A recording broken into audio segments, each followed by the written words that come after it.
I'm going to teach you by how saying no, it helped me build 3 multi-million businesses from 0 to $10 million in sales and exiting each one of them for 8-figure sums. The art of saying no is critical to making sure that you're able to prioritize your time where it gets the most effective bang for its buck.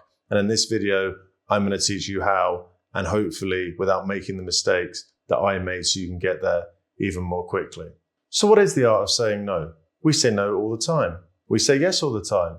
The difference is that we say yes and no consciously all day, every day, and we're not always sure what we're saying yes and no to. Now that may sound like a ridiculous statement, but stay with me here for a second. If we said yes to everything, do you think that you would have enough energy to get through every single day and keep your health and your mental health and your physical well-being in the right shape? At the same time, if we said no to everything, do we think we'd get anywhere in life? Do you think we'd be in a position where we actually achieve anything? Do we think we'd have many friends? Do you think it'd be good for our relationships? The answer to both of those questions is no. You can't say all of yes and all of no and be balanced. But the point is the things we say no to are as important as the things that we say yes to. So what do I mean by saying yes, first of all?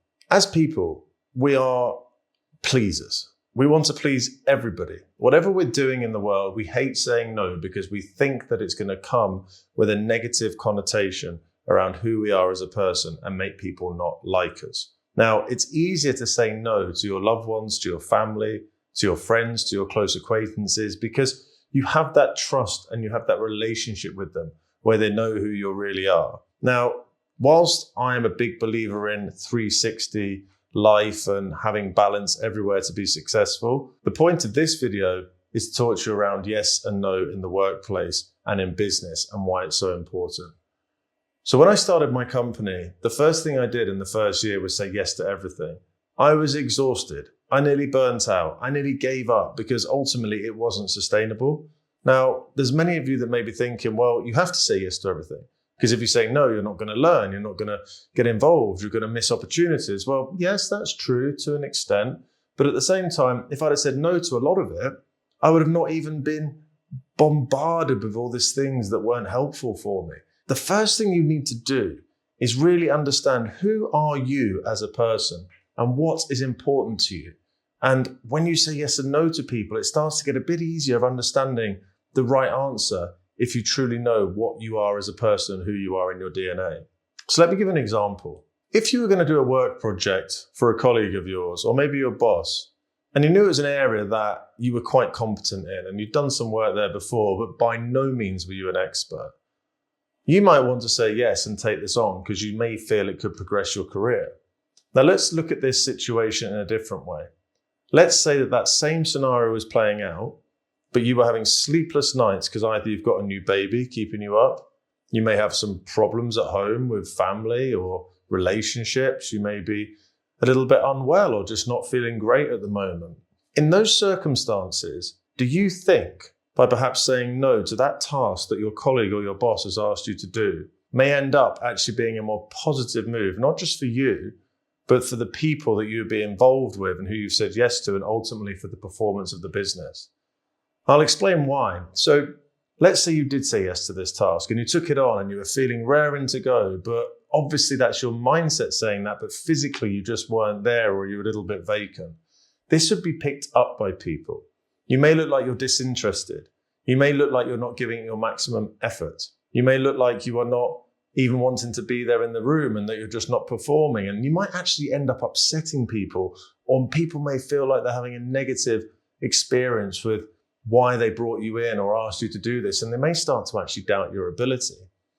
Now, if you'd have said, I would love to do this for you, but at this moment in time, I'm having sleepless nights at home. I am exhausted. And I just don't feel at this moment it's the right time to actually take on something like this, because mainly I don't want to let you down because I really respect you as a colleague. And ultimately, I don't want to let the business down. How powerful is that? If you say that, who in the right mind is going to think that you're a bad person or that you haven't thought really intensely about why you're saying yes and no to something.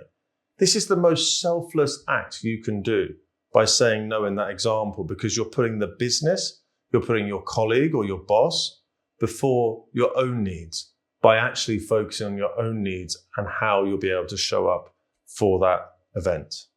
So this is just one example of how saying no is actually way more powerful than saying yes. And the best part of it is, not only has your image and the perception that people have of you greatly improved and gone up, you've bought yourself more time to focus on the tasks that you have to do and that are important or may not be work related, that you have to invest your time in to actually make sure at this moment you're getting yourself back to 100%. Balance is critical in business and in any form of life. And this ability to weigh up yes and no is really important. So let's look at another example. So let's say there is an opportunity coming for a potential job and you've wanted this title, it's paying way more money, or it's an opportunity to work in a company or for an entrepreneur or for a leader that you've always wanted to work with. You're going to say yes, right? Wrong. First thing you're going to do is think, what is this company's culture? What is this person like to work with? How many hours a day do they like to work? What are their expectations of me as an individual around how I need to show up when I work with them? All of these things are super important, because only by doing that do you know if you're right to be at that company or to work with that person, because all you're going to do is upset them if you go to that business and you're not actually right for it. So this is another example of bit of planning up front can actually help you really understanding what is best for the business. So imagine if you'd gone into that company's culture and you started working there and you met 1, 2, 3 people and they just were not someone that you want to spend time with. How would that make you feel? You've now made this commitment to this individual. You're getting paid more money. You've got a bigger title. You've probably taken on more responsibility, yet you are desperately unhappy.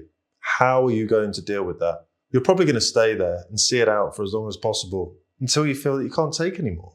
Now, go back to my point, that due diligence and that ability to think before you act and actually think, is this somewhere or someone or a culture I want to be involved in, will have stopped you going through all of this pain.